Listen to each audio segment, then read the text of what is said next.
Have you ever laid down at night, but your mind kept racing like a city that never sleeps? Old memories pulling you back, worries of tomorrow pressing on your chest, and you wonder, am I truly living, or just endlessly reacting to life? Socrates once said, "The unexamined life is not worth living, but maybe even scarier is a life of endless examining without ever taking action." There is another path, an ancient path, over 2,000 years old, and yet fresh in every heartbeat today. The path of Stoicism, a philosophy of stillness, of quiet action, of inner strength. You are not the chaos in your head. You are the one sitting behind it, watching. And each time you choose your response, instead of trying to control the world, you take one more step toward freedom. So walk with me through 13 principles, not to memorize as theory, but to live day by day, moment by moment. Principle 1, memento mori. Remember, you will die. Not to live in fear, but to live urgently. When tomorrow is not promised, you love today more. Say it out loud, I live fully today. Principle 2, amor fati. Love your fate. Don't just endure hardship, see it as fuel for growth. Write this down. What happens, happens for me, not against me. Principle 3, dichotomy of control. Separate what's in your control and what's not. Other people's opinions, no. Your reaction, always yes. Comment, I focus on what's within my reach. Principle 4, the sacred pause. Between stimulus and response, there is a pause. One breath, one heartbeat. That is where your deepest freedom lives. Principle 5, discipline of speech. Be silent more. Speak less, but speak with weight. Empty words are a burden. The right word at the right time is power. Principle 6, voluntary discomfort. Train with discomfort, fast for a day. Take a cold shower, walk long miles. When you no longer fear lack, you become unbreakable. Principle 7, negative visualization. Imagine losing what you cherish most. It sounds dark, but it makes you treasure the present more deeply. Principle 8, view from above. Shrink yourself into the bigger picture.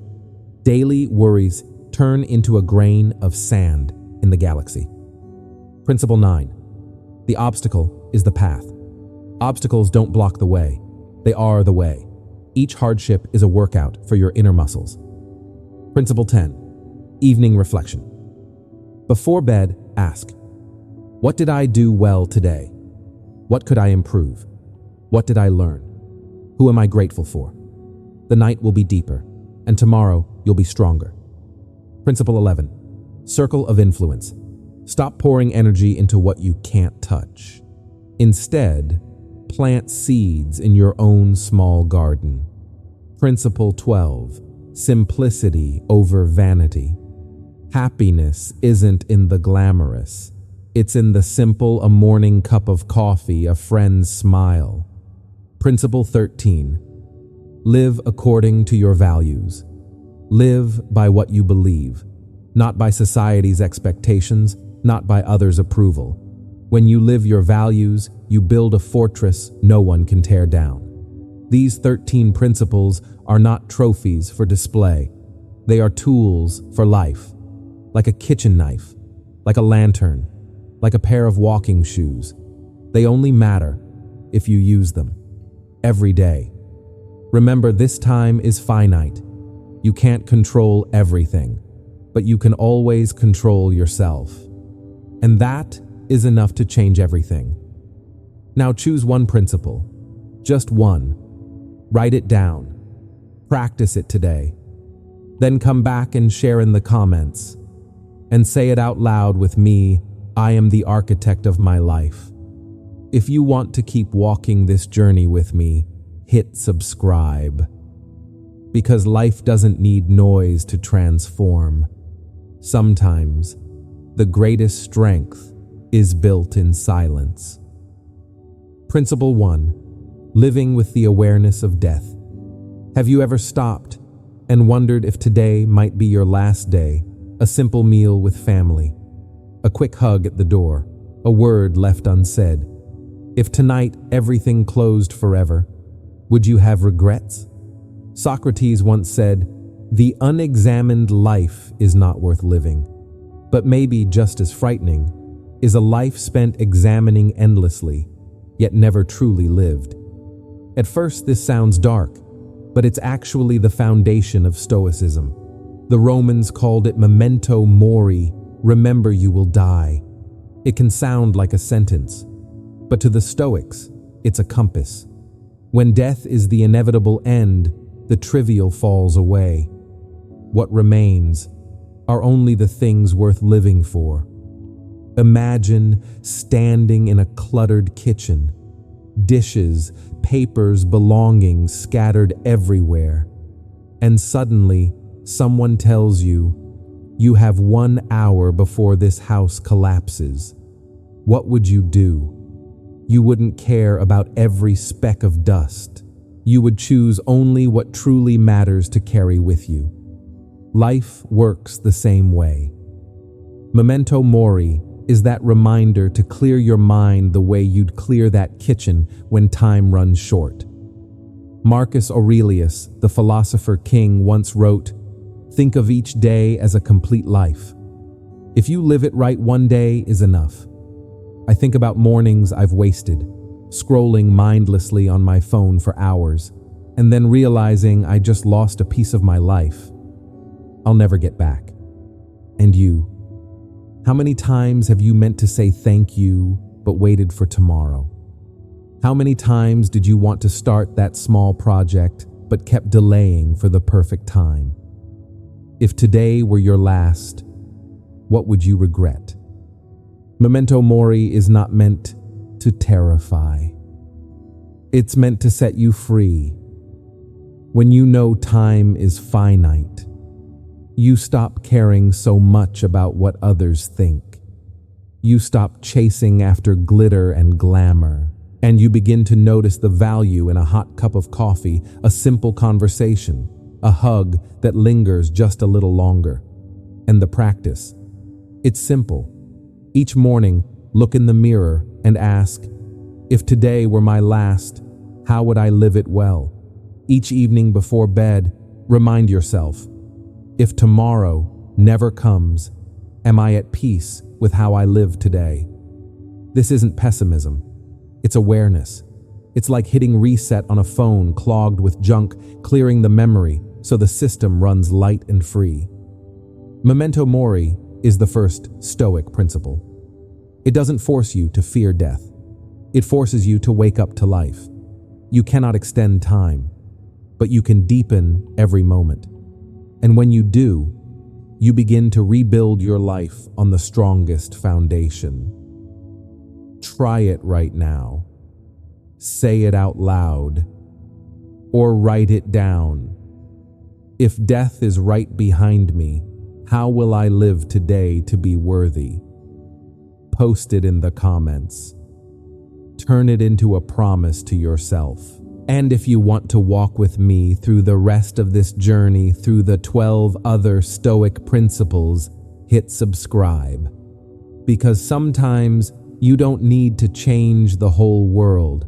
You only need to change the way you live a single day. And one true day is enough to be called a life. Principle 2. Amor fati. Love your fate. Have you ever whispered this question to yourself? Why is this happening to me? An unexpected fall, a broken relationship, a job slipping through your hands, or maybe just a morning traffic jam, even though you left early.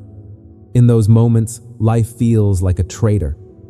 But what if those very things were the missing pieces, the ones shaping you into who you were meant to become? The Romans had a phrase, amor fati. It means love your fate. Marcus Aurelius, a philosopher king surrounded by war and betrayal, wrote, "Don't just accept what happens. Love it." Epictetus. Once a slave reminded us, it's not the events themselves that hurt us, it's how we choose to see them. At first, amor fati feels hard to swallow. How could anyone love misfortune? But picture this. You're climbing a mountain. Suddenly a boulder blocks your path. You could curse it, or you could use it as a step to climb higher. The rock doesn't change, but your perspective transforms it from obstacle into foundation. That's what amor fati really means. Not gritting your teeth, not just enduring, but welcoming, even being grateful for every twist, every turn. Because each one carries a mission to shape you into a stronger version of yourself. Think back to your failures, the job that didn't work out, the friend who walked away, the plan that completely fell apart. At the time, it felt like pure loss. But later, those were the very events that forced you forward. They pushed you to learn new skills, to find hidden strength, to rebuild your life on a sturdier foundation. The Stoics never asked, "Why is this happening to me?" They asked, "This is happening for me. What can I learn? How will I grow?" That shift changes everything, from victim to student, from passive to active. And strangely enough, the more you practice loving fate, the less you fear. You no longer need to control every detail of the future, because you know whatever comes, it serves you in some way. Amor fati doesn't make life easy. It makes you unshakable. Try this right now. Think of a recent challenge, something small, like being stuck in traffic, or something bigger, like losing a job or a heartbreak. Then tell yourself, "This happened for me, not against me. It came to train me." Say it out loud, write it down, or leave a comment, "I choose to love my fate."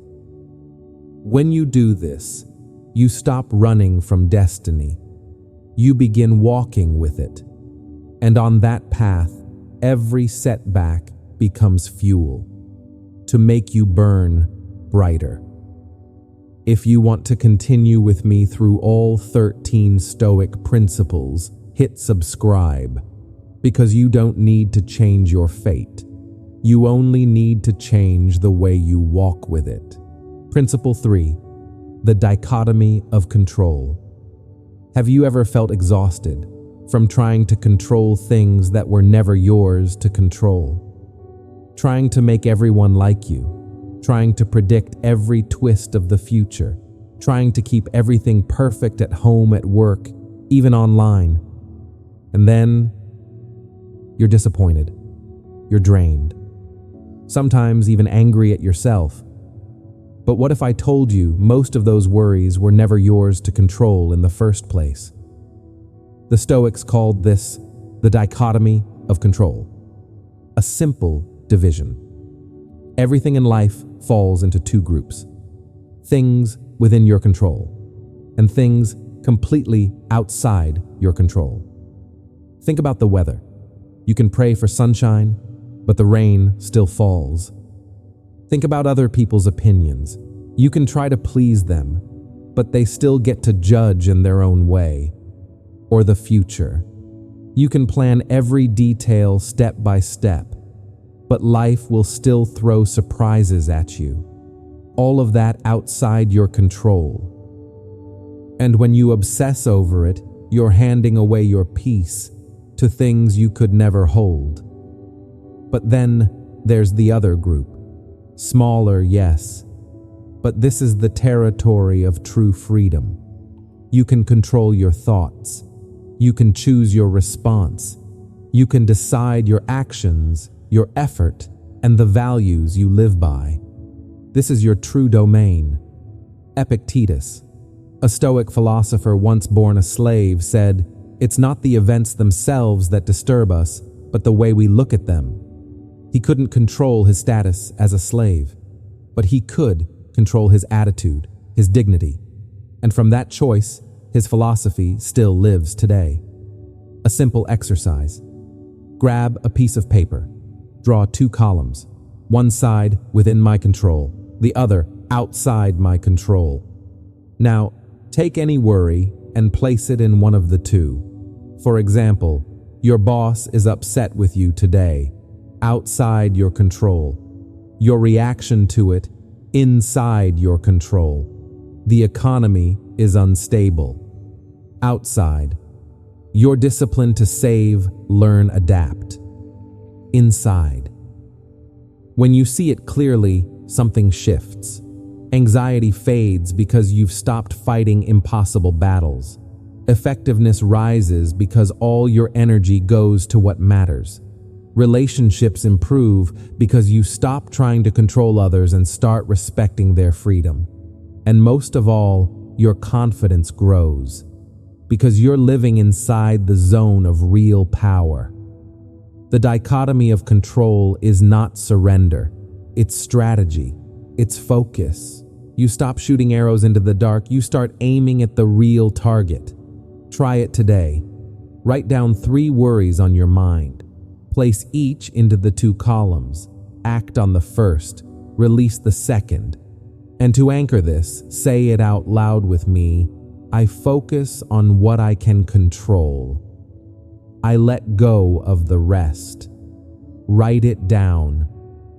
Or leave it in the comments. Make it your commitment.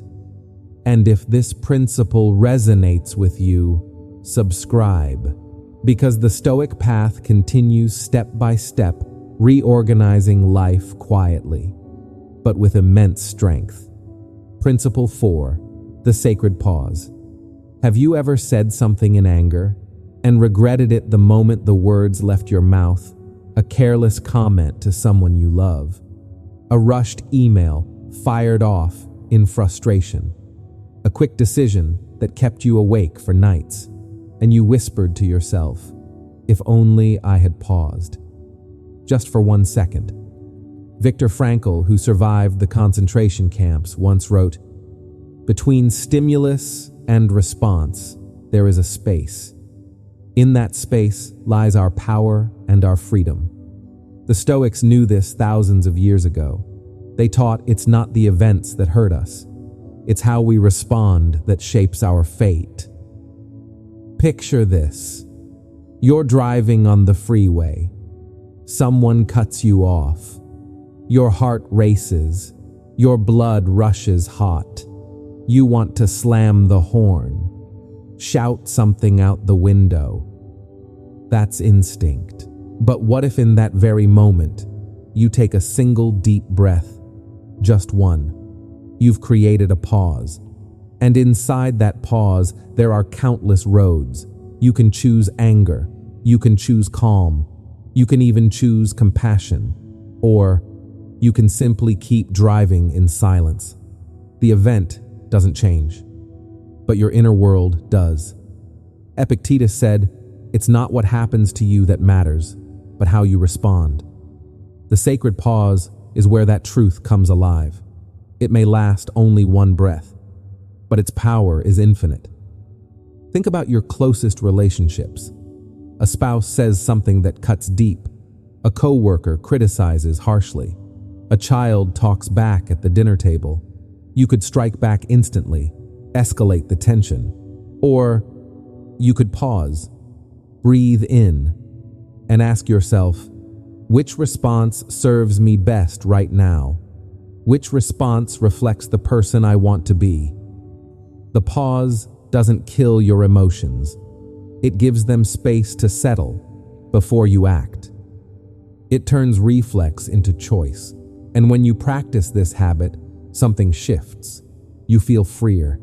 You stop being dragged by circumstances and start holding the wheel yourself. People begin to trust you more because they see wisdom, not volatility. Over time, you become the steady one, the person others turn to when they need calm in the storm.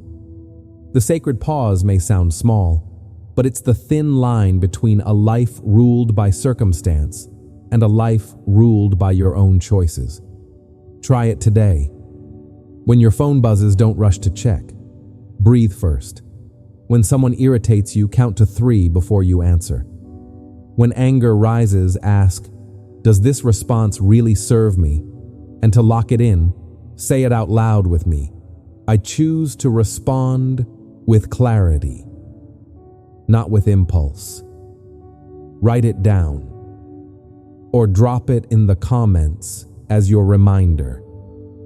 And if you want to keep walking through the Stoic path, principle by principle, hit subscribe, because sometimes the greatest strength isn't in doing more, it's in knowing when to stop at the right moment. Principle 5. Practicing silence and disciplined speech. Have you ever said something and wished you could take it back the very next second? A harsh word in anger, a careless comment that hurt someone you love, an email fired off too quickly that you had to explain for weeks afterward. In those moments, silence would have been far kinder. The Stoics had a simple reminder: words are like arrows. Once released, they never return. Most of the trouble in life doesn't come from the events themselves. It comes from the way we use our words.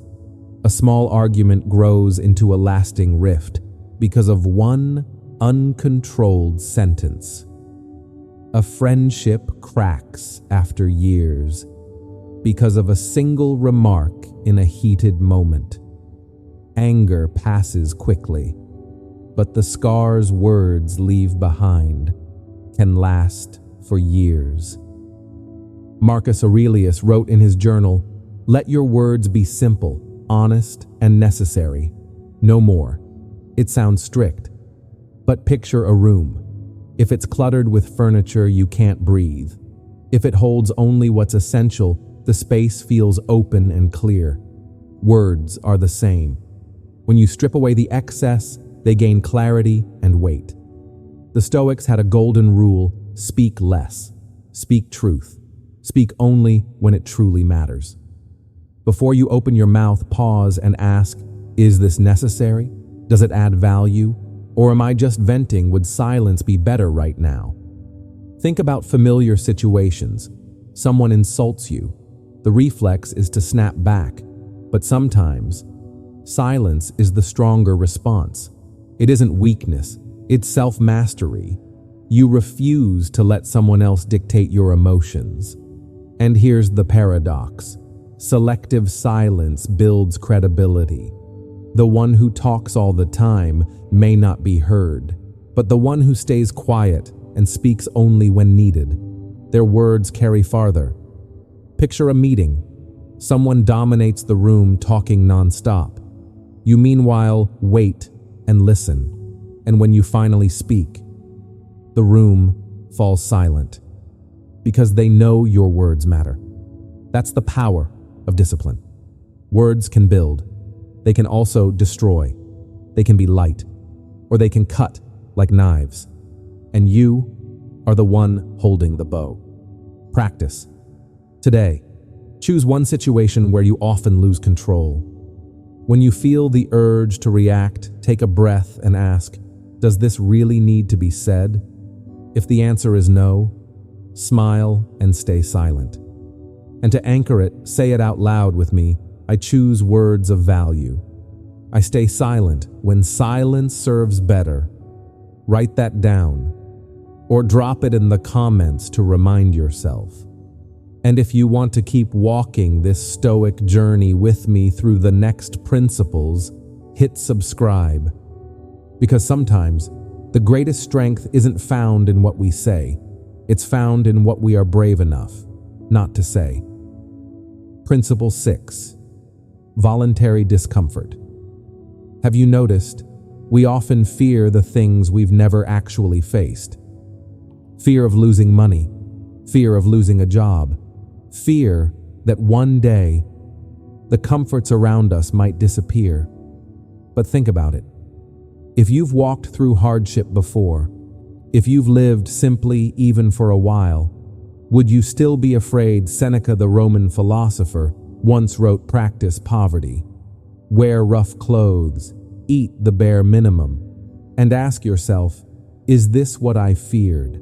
The Stoics called this voluntary discomfort. At first it sounds strange, but really it was their training ground, not to punish themselves, but to befriend discomfort, to realize that if everything collapsed tomorrow, they could still stand strong.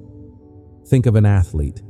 They don't just show up on game day. They train every day, through sweat, through pain, through limits. And it's those hard, grueling sessions that prepare them so when the real test comes, they stay calm and strong. Your life is the same. Tomorrow, no one knows what might arrive. A financial crisis, a health scare, an unexpected loss. If you've never stepped willingly into discomfort, you'll tremble when true hardship knocks. But if you've practiced before, skipping a meal just to see your body can handle it. Taking a cold shower to learn that discomfort won't break you. Sleeping on the floor to remind yourself comfort is optional. Walking miles to discover your legs are stronger than you think. Then, when real trials come, you won't collapse. Because you'll know deep down, even if I lose it all, I can still live. Constant comfort makes us weak. It makes us overly sensitive to the smallest inconveniences. A broken air conditioner, a delayed flight, a late dinner, and suddenly, we're angry.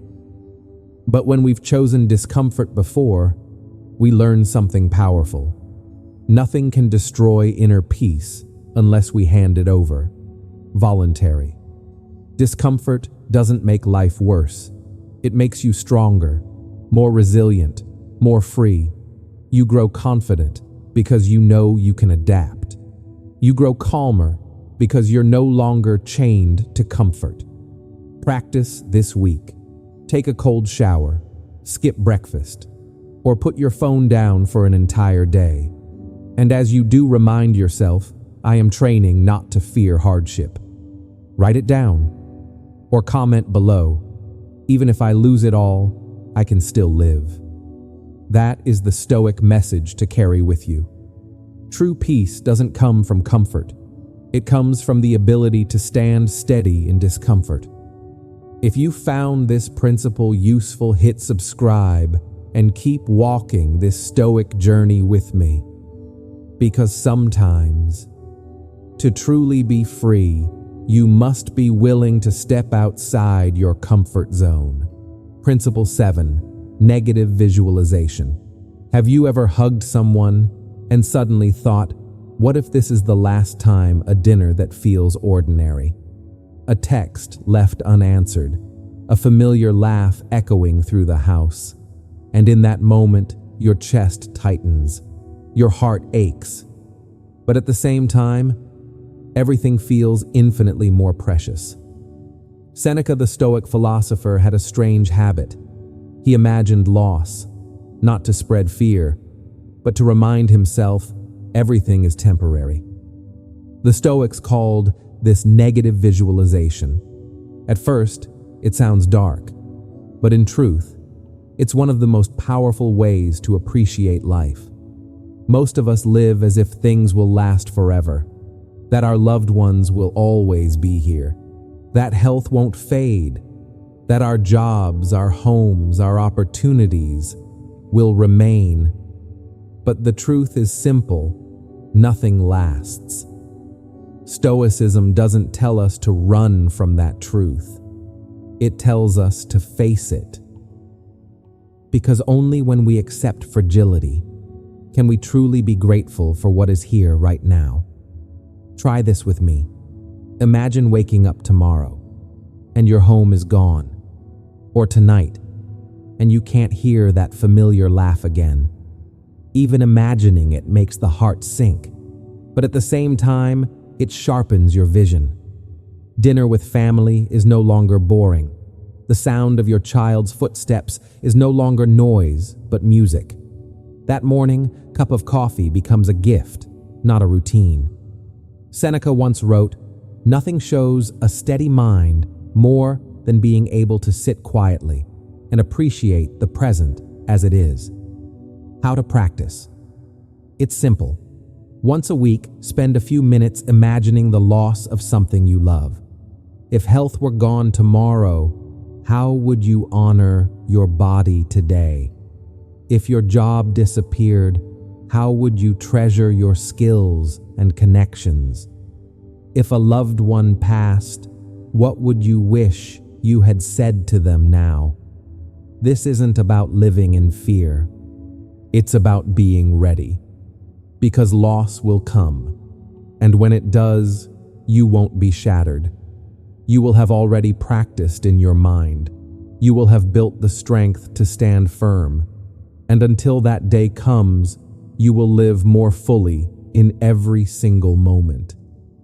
The Stoics believed this practice was like a vaccine for the soul. You walk through the worst-case scenario and still discover you are strong enough to go on. The reminder. Negative visualization isn't pessimism. It's a whisper. Love what you have while you still have it. Try it tonight. Before bed, close your eyes. Imagine losing one thing you treasure. Then open your eyes and say, I am lucky, because I still have this today. Say it out loud with me, I am grateful, because everything I love is still here. Write it down, or comment it below to make it your promise.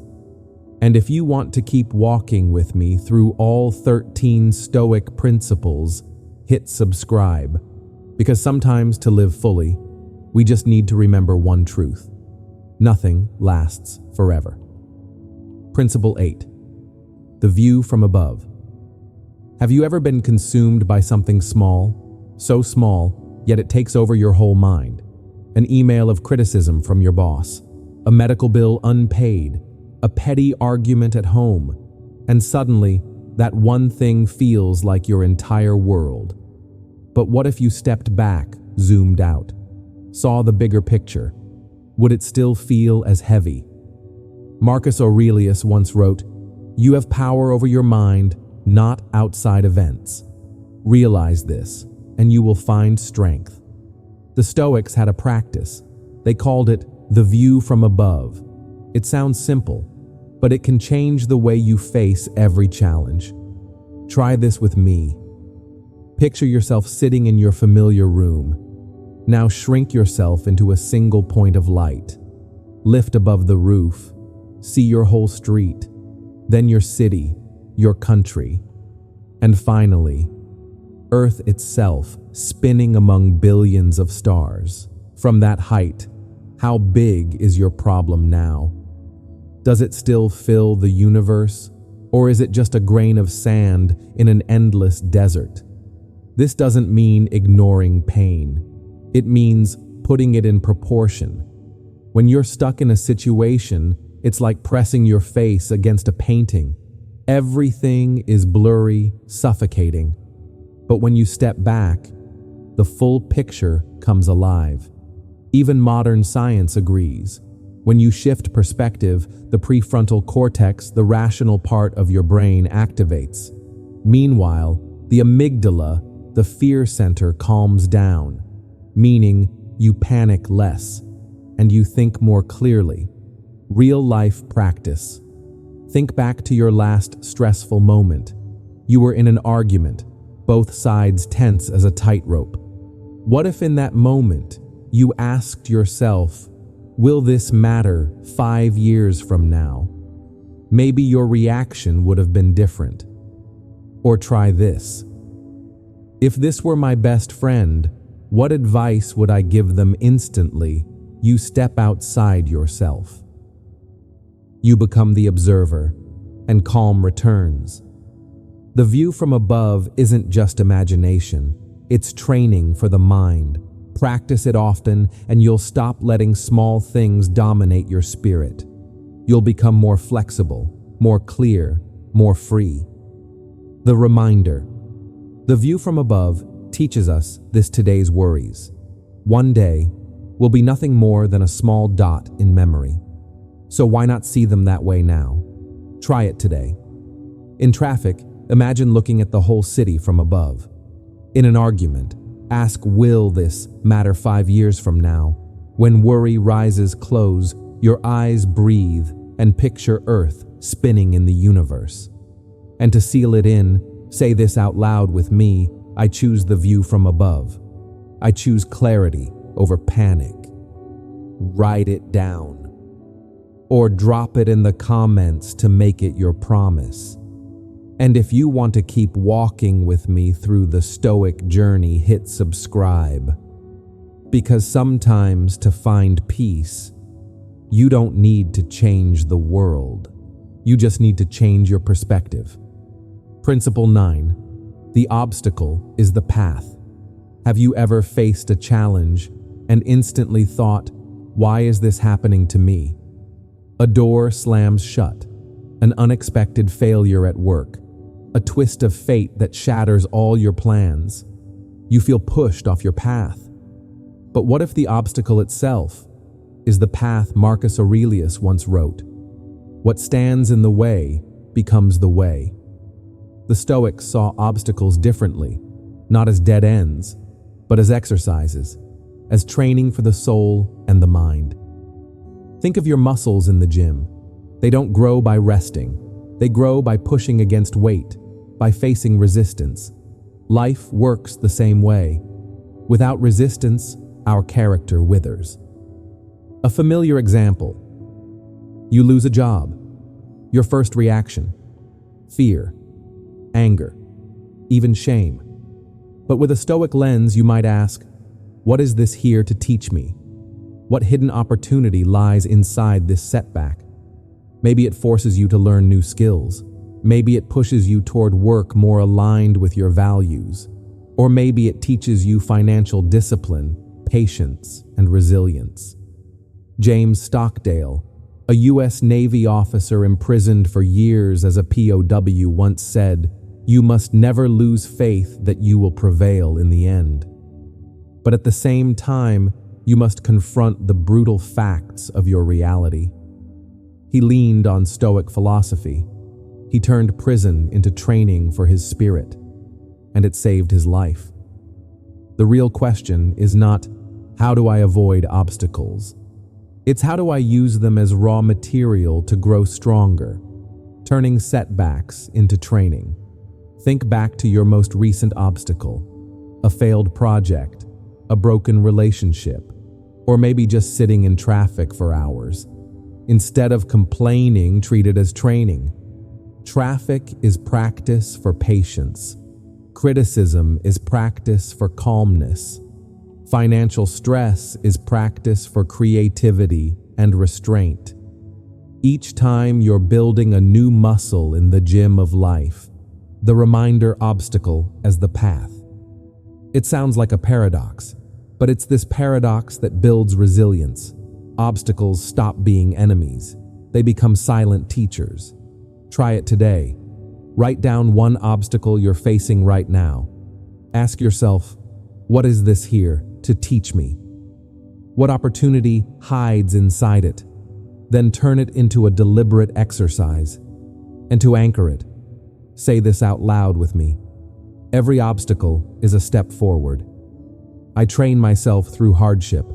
Write it down, or drop it in the comments to make it your commitment.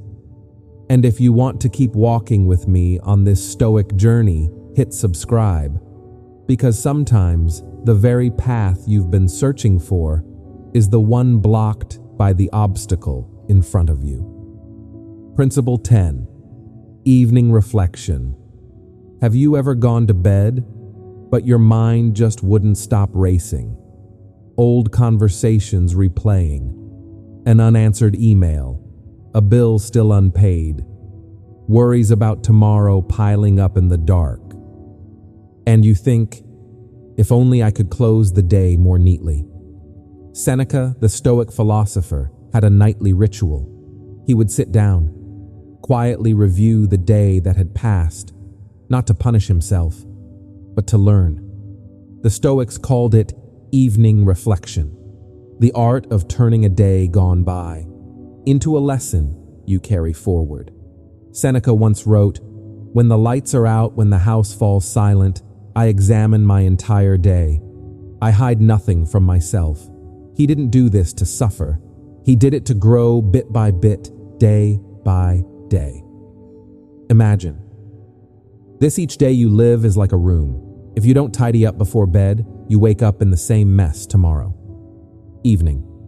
Reflection is cleaning that mental room. How to practice. It's simpler than you think.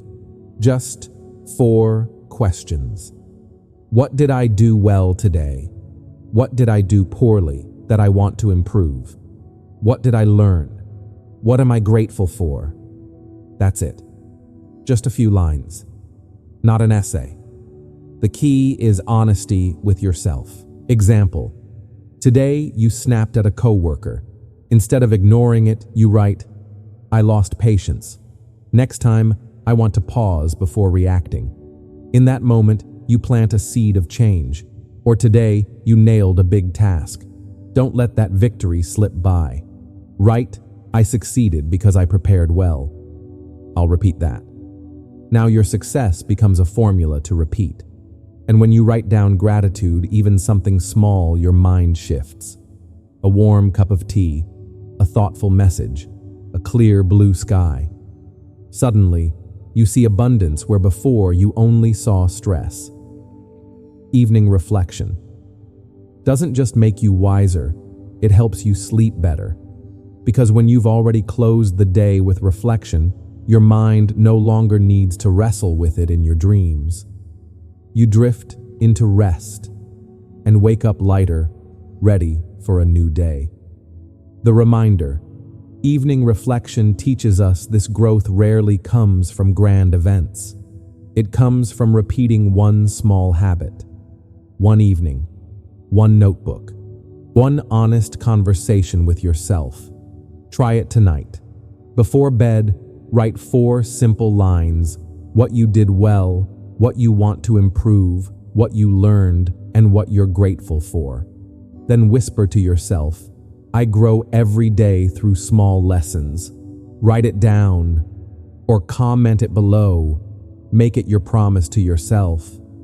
And if you'd like to keep walking with me through the Stoic journey across the remaining principles, hit subscribe. Because sometimes, to change your entire life, you only need to start by closing one single day well. Principle 11. The circle of influence. Have you ever felt exhausted, simply from worrying about things far beyond your control? Politics on the news, gas prices rising, cruel comments on social media. You get upset, you complain, but in the end, nothing changes. So why do we keep pouring our energy into what we can't touch? And what would happen if we put that energy where it actually matters? The 3 circles. The Stoics divided life into 3 circles. The innermost circle, what you directly control, your thoughts, emotions, actions. The middle circle, what you can influence, your family, friends, work, community. The outer circle, what you can only care about, global politics, the weather, public opinion. Here's the common mistake. Most of us spend our energy in the outer circle, complaining about the government, arguing for hours on Facebook, worrying endlessly about a future that hasn't even arrived. And when we do that, our circle of influence shrinks, because all that energy is drained away without creating real change. The Stoic shift. The Stoics chose differently. They invested in their circle of influence. You can't control the economy, but you can manage your spending, learn new skills, build your network. You can't control your children's every choice, but you can model patience, love, and integrity. You can't decide an election, but you can vote. You can serve your community. You can contribute to what you believe in. Stephen Covey, author of The 7 Habits of Highly Effective People, said it well. When we focus on our circle of influence, it expands. When we pour energy into our circle of concern, it contracts. And you see this truth in daily life. Complain about a coworker, you lose respect. Become a better coworker, your influence grows. Worry constantly about your health, you add stress. Focus on sleep, nutrition, and movement, you actually get stronger. That's the difference between complaining and acting. A simple practice. Try this today. Grab a piece of paper, draw 3 circles. Inner circle, direct control. Middle circle, influence. Outer circle, concern. Now list everything you're worrying about and place each one into a circle. If it's only in your circle of concern, let it go. If it's in your circle of influence, choose one small action today. The reminder. The circle of influence teaches us something simple. You don't need to control everything. You just need to plant seeds in the garden that's truly yours. And when you tend that garden, it grows. Your turn. Try it tonight. Write down 3 things weighing on you. Place each into the right circle. Act on the circle of influence. Release the circle of concern. And to lock it in, say this out loud with me. I choose to focus on my circle of influence. I plant seeds where I can truly touch. Write that down. Or comment it below. Make it your personal commitment. And if you want to keep walking with me through the remaining Stoic principles, hit subscribe. Because sometimes to change the world, you don't start with the big picture. You start with your own small garden. Principle 12. Simplicity over vanity. Have you ever bought something new and the happiness faded in just a few days? That brand new phone, those leather shoes fresh out of the box, the trendy outfit hanging in your closet. And then a week later, the excitement was gone, and all you felt was emptiness. Why is that? Maybe because we've been searching for happiness in the wrong place. The Stoic reminder. The Stoics warned us about this 2,000 years ago. They believed true happiness comes from within, not from the glitter outside. Seneca once wrote, "The poor man is not the one who has little. The poor man is the one who always craves more." And in today's world, that truth hits even harder. We live in an ocean of ads. Black Friday deals, Amazon carts, Instagram lifestyles. We run on an invisible treadmill, the hedonic treadmill. The faster we run, the more we buy. But the finish line never comes, because there will always be someone richer, something newer, something shinier. The Stoics chose another path, simplicity, not to reject comfort, but to reclaim freedom. When you're no longer obsessed with appearances, you can focus on what really matters. How to practice first. Choose quality over quantity. One pair of shoes that lasts for years is worth more than 10 pairs you bought just to show off. One deep friendship is worth more than hundreds of shallow connections online. Second, spend mindfully. Before you buy, ask yourself, is this a real need or just a passing desire? If I lost it tomorrow, would my life truly be worse? Third, redefine success. Not by how others see you, but by how much peace you feel at the end of the day. If tonight you can sit in a small room, debt-free, calm, at ease with yourself, you're already more successful than most. Think of your mind like a kitchen. If it's stuffed with clutter, there's no room to breathe. But if you clear the excess, keeping only what you truly need, suddenly there's space. That's what a simple life feels like. The reminder. Simplicity over vanity teaches us this. Happiness isn't found in bright lights. It's found in inner clarity, a peaceful heart, a free mind. Your turn. Try this today. Pick one thing you own but never use. Let it go. Or spend a day offline without social media. Notice how little you actually lack.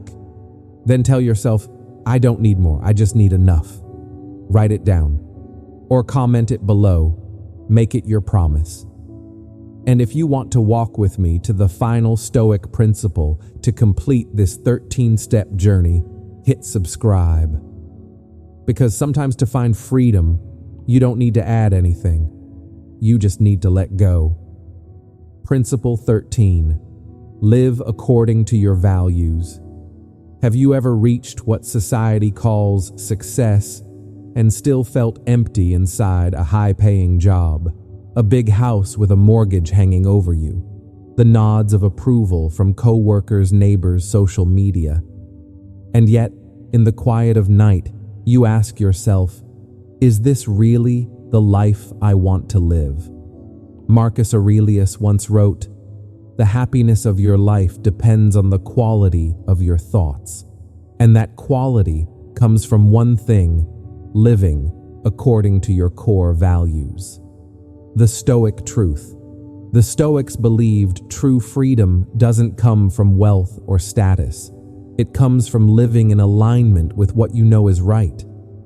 But most of us, we let society define success for us. We climb the career ladder only to realize it's leaning against the wrong wall. We bend ourselves to please the crowd instead of pleasing our own conscience. And the result? The outside may look polished, but inside it feels hollow.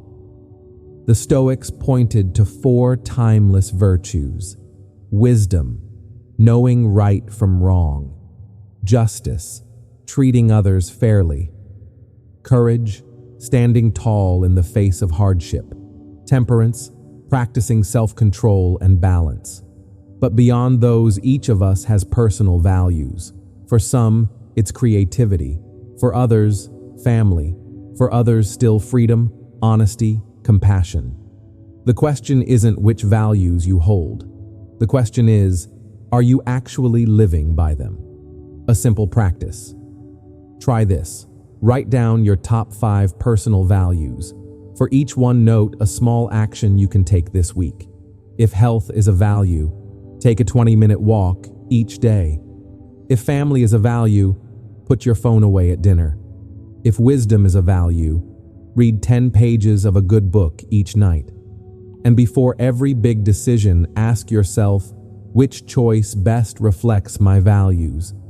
That single question becomes your compass in the storm. It points you back to your true path, no matter how chaotic the world gets. When you live by your values, something shifts. Decisions become easier. You no longer feel lost in endless options. You simply choose the path that aligns with you. You also stop depending on external validation. Praise or criticism no longer controls you, because your measure of success isn't in someone else's mouth. It's in your own heart. That's when you truly become the architect of your life. Building each brick not with illusions, but with values. The foundation of it all. Living according to your values isn't a luxury. It's the foundation that ties all other Stoic principles together. You can master the sacred pause. You can practice the view from above. You can turn obstacles into opportunities. But if you don't know what you stand for, you'll still feel lost. Your turn start today. Write down your top 5 values. Choose one action this week to honor just one of them. And to anchor it, say this out loud: with me, I live by my values. I am the architect of my life. Write it down. Or comment it below, make it your commitment. And if you've stayed with me through all 13 Stoic principles, hit subscribe. Because this journey isn't just about learning, it's about becoming. Becoming your truest self, whole, authentic, and free. Closing. The 13 Principles of Stoicism. Have you ever felt like your life is one messy room? Too many things piling up. Work unfinished, emails unanswered, worries that never seem to end, old habits pulling you back. You want to clean it up, but you don't even know where to start. What if I told you there's already a map, a 2,000-year-old map, not vague theory, but 13 clear practical principles, a framework that has helped generations reclaim peace and inner strength. We've just walked through them together, each principle like a brick, and together they build a solid foundation for life. Memento mori. Remember death so you live with urgency. Amor fati. Love your fate. Welcome trials as fuel for growth. Dichotomy of control. Separate what's in your hands and what isn't. Sacred pause. Claim the space between stimulus and response. Discipline of speech. Restrain your words. Let silence carry strength. Voluntary discomfort. Step into hardship to grow resilient and confident. Negative visualization. Picture loss to deepen your gratitude. View from above, zoom out, and see problems as small dots in the vast whole. Obstacle as the path. Turn roadblocks into the road itself. Evening reflection. Review each day to grow wiser each night. Circle of influence. Pour energy where it matters, not where it drains. Simplicity over vanity. Choose essence over appearances. Freedom in simplicity. And finally, live according to your values. Become the architect of your life. These aren't dusty theories. They are tools. Mission control for resetting your mind. A compass in the storm. An exit door when you're lost in life's maze. Stoicism never asks you to change the entire world. It only asks you to change one small thing. Today, one pause before reacting. One line written in the quiet of night. One choice that reflects your values instead of the crowd's opinion. And slowly, these small changes stack up, and they rebuild your life. Here's the truth you must remember. You cannot control everything, but you can always control who you become. And when you live by these 13 principles, you stop drifting. You start building. You become the architect of your life, peaceful, resilient, and free. So try this today. Pick one principle, just one. Practice it. Then tell yourself, I won't wait. I begin today. Say it with me now. I am the architect of my life. Write it down. Or drop it in the comments and make it your promise. And if you've walked with me through this entire journey, hit subscribe. Because the Stoic path doesn't end here. It begins here. In each thought, each choice, each day you live.